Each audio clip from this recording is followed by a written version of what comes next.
একটা জিনিস খেয়াল করেছেন কি, যখনই বিশ্বে কোথাও একটা যুদ্ধ বাধে বা বড় কোনো সংঘাতের খবর আসে, তখনই কিন্তু সোনার দাম বাড়তে শুরু করে। সে রাশিয়া ইউক্রেন যুদ্ধই হোক বা মধ্যপ্রাচ্যের অস্থিরতা, ছবিটা কিন্তু সবখানে একই। তো আজকের এই আলোচনাতে আমরা এই ব্যাপারটা একটু সহজ করে বোঝার চেষ্টা করব। তাহলে আসল প্রশ্নটা কি?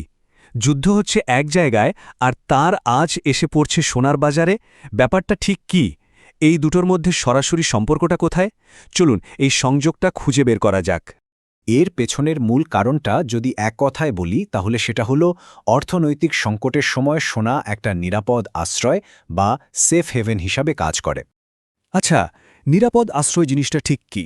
ভাবুন তো, যখন শেয়ার বাজার পড়তে শুরু করে, দেশের মুদ্রার দাম কমে যায় কিংবা ব্যাংকিং ব্যবস্থা নিয়ে একটা অনিশ্চয়তা তৈরি হয়, তখন বিনিয়োগকারীরা কি করেন? তারা এমন একটা জায়গায় তাদের টাকাটা রাখতে চান যা সহজে মূল্য হারাবে না। আর ঠিক এই কারণেই সবাই সোনার দিকে ঝোঁকে আর এর চাহিদাও বেড়ে যায়। সোনা কেন এত স্পেশাল? দেখুন, এর কয়েকটা বড় কারণ আছে।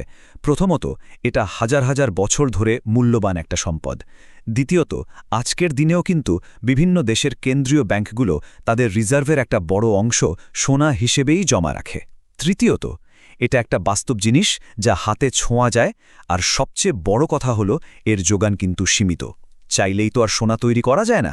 এই সব কিছু মিলিয়েই সোনা হয়ে উঠেছে চূড়ান্ত এক নিরাপদ আশ্রয়। আচ্ছা, এবার তাহলে একটু অর্থনীতির দিকে নজর দেয়া যাক। একটা যুদ্ধ কিভাবে একটা দেশের পুরো অর্থনৈতিক ব্যবস্থাকে নাড়িয়ে দেয়, আর সেটার প্রভাব কিভাবে সোনার দামের উপর এসে পড়ে, সেটা একটু দেখি। দেখুন, পুরো প্রক্রিয়াটা কিন্তু একটা ডমিনো এফেক্টের মতো কাজ করে। ধরুন, একটা দেশে যুদ্ধ লাগলো, তখন কি হয়? সরকারের খরচ এক লাফে অনেক বেড়ে যায়, তাই না? অস্ত্র কিনতে হয়, সেনাবাহিনীর পেছনে খরচ করতে হয়। তো এই বিপুল খরচ মেটাতে সরকার প্রায় আরও বেশি করে টাকা ছাপানো শুরু করে। আর যখনই বাজারে টাকার যোগান বেড়ে যায়, তখন কি হয়? টাকার দাম বা মান কমে যায়। আর এই ব্যাপারটাকে আমরা বলি মুদ্রাস্ফীতি বা ইনফ্লেশন। আর এটাই হলো খেলার আসল জায়গা। যখন সাধারণ মানুষ বা বিনিয়োগকারীরা বোঝে যে তাদের হাতে থাকা টাকার দাম কমে যাচ্ছে, তখন তারা আর সেই টাকা ধরে রাখতে চায় না। তারা তখন এমন কিছুতে টাকাটা খাটাতে চায় যার মূল্য স্থিতিশীল থাকবে। আর তাদের প্রথম পছন্দ কি হয়? অবশ্যই সোনা।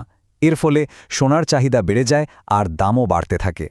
তবে ব্যাপারটা শুধু অর্থনীতির শুকনো হিসাব নিকাশ না, এর সাথে কিন্তু মানুষের ভয়, আবেগ আর আস্থার মতো মনস্তাত্ত্বিক ব্যাপারও ওতপ্রোতভাবে জড়িত। চলুন দেখি এই ভয় আর অনিশ্চয়তা কিভাবে বাজারকে প্রভাবিত করে। যখন একটা যুদ্ধ বা বড় কোনো সংকট তৈরি হয়, তখন একটা ভয় কাজ করে, একটা অনিশ্চয়তা তৈরি হয়।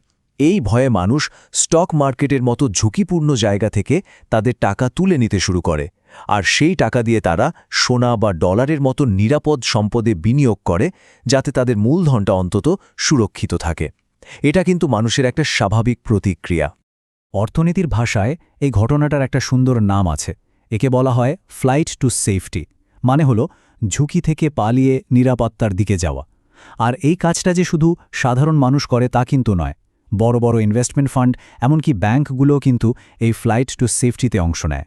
তো এতক্ষণ তো আমরা তত্ত্ব নিয়ে কথা বললাম, এবার কিছু বাস্তব উদাহরণ দেখা যাক, তাই না? ইতিহাস কি বলে চলুন দেখি। এটা কিন্তু কোনো নতুন ঘটনা নয়, বরং যুগে যুগে এটাই হয়ে এসেছে। ইতিহাসের দিকে তাকালে আমরা একই জিনিস বারবার দেখতে পাব। যেমন দ্বিতীয় বিশ্বযুদ্ধের সময় বিভিন্ন দেশ তাদের মুদ্রার মান ধরে রাখার জন্য সোনার রিজার্ভ বাড়িয়ে দিয়েছিল। আবার যদি মধ্যপ্রাচ্যের দিকে তাকাই, যখনই ওখানে কোনো রাজনৈতিক অস্থিরতা তৈরি হয়, দেখা যায় তেল আর সোনা দুটোরই দাম বাড়ছে। আর একদম সাম্প্রতিক উদাহরণ যদি দেখি, 2022 সালে রাশিয়া ইউক্রেন যুদ্ধ শুরু হওয়ার সাথে সাথেই কিন্তু বিশ্বজুড়ে সোনার দাম লাফিয়ে বেড়েছিল, কারণ বিনিয়োগকারীরা একটা বড় অর্থনৈতিক সংকটের ভয় পাচ্ছিল। এখানে একটা খুব গুরুত্বপূর্ণ ব্যাপার আছে। এই সময়ে সোনা কিন্তু শুধু সাধারণ বিনিয়োগকারীরাই কেনে না। বিশ্বের বিভিন্ন দেশের কেন্দ্রীয় ব্যাংকগুলো কিন্তু তাদের বৈদেশিক মুদ্রার রিজার্ভকে শক্তিশালী করতে সোনা কেনা শুরু করে। এতে কি হয়? বাজারে সোনার চাহিদা আরও বেড়ে যায়, যা দামটাকে আরও ঠেলে ওপরে তুলে দেয়। বেশ, এত কিছু তো হলো। এখন মনে একটা প্রশ্ন আসতেই পারে। আচ্ছা, যুদ্ধ যখন থেমে যায় তখন কি হয়? সোনার দাম কি আবার আগের জায়গায় নেমে আসে? মজার ব্যাপার হলো সব সময় কিন্তু তা হয় না। কারণ যুদ্ধ শেষ হলেও এর অর্থনৈতিক যে ক্ষতিটা সেটা কিন্তু সহজে শেষ হয় না। যেমন ধরুন মুদ্রাস্ফীতি, সরকারের উপর চেপে বসা বিশাল ঋণের বোঝা আর বাজারের সামগ্রিক অনিশ্চয়তা, এই জিনিসগুলো কিন্তু বছরের পর বছর ধরে চলতে পারে। আর এই দীর্ঘমেয়াদী প্রভাবের কারণেই সোনার দাম অনেক সময় স্থিতিশীল থাকে বা উঁচুই থেকে যায়। আচ্ছা, এই যে বিশ্বজুড়ে এত কিছু ঘটছে, এর প্রভাব আমাদের দেশের মানে বাংলাদেশের বাজারে ঠিক কিভাবে এসে পড়ে? চলুন এবার সেই সংযোগটা একটু বোঝার চেষ্টা করি। দেখুন, আমাদের দেশে সোনার দামটা মূলত ৩টা বিষয়ের উপর নির্ভর করে।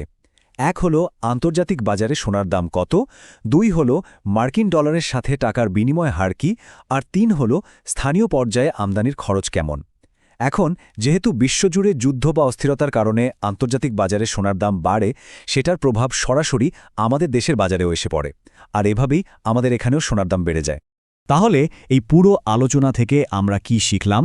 চলুন মূল বিষয়গুলোকে এক ঝলকে আরেকবার দেখে নেওয়া যাক। সব মিলিয়ে যদি আমরা দেখি তাহলে যুদ্ধের সময় সোনার দাম বাড়ার পেছনে প্রধানত 4টা কারণ কাজ করে। প্রথমত অর্থনৈতিক অনিশ্চয়তা, দ্বিতীয়ত মুদ্রাস্ফীতি মানে টাকার মান কমে যাওয়া, তৃতীয়ত বিনিয়োগকারীদের ভয় থেকে নিরাপদ আশ্রয়ের সন্ধান করা, আর চতুর্থত কেন্দ্রীয় ব্যাংকগুলো নিজেদের রিজার্ভ বাঁচাতে সোনা কেনার হিড়িক। সুতরাং মূল কথাটা হলো, ইতিহাস আমাদের এটাই দেখিয়ে দিয়েছে যে পৃথিবীতে যখনই সংঘাত, অস্থিরতা আর অনিশ্চয়তা বাড়ে, সোনার গুরুত্বও ঠিক তার সাথে পাল্লা দিয়েই বাড়তে থাকে। এটা যেন একটা চিরছেনা অর্থনৈতিক নিয়ম। এই পুরো বিশ্লেষণ শেষে একটা প্রশ্ন কিন্তু থেকেই যায়। বর্তমান বিশ্বের যে পরিস্থিতি, তাতে কি মনে হয় ভবিষ্যতে সোনার দাম আরও বাড়তে থাকবে? এর গতিপথ ঠিক কোন দিকে যাবে? বিষয়টি কিন্তু আমাদের সবার জন্যই ভাবনার খোরাক যোগায়।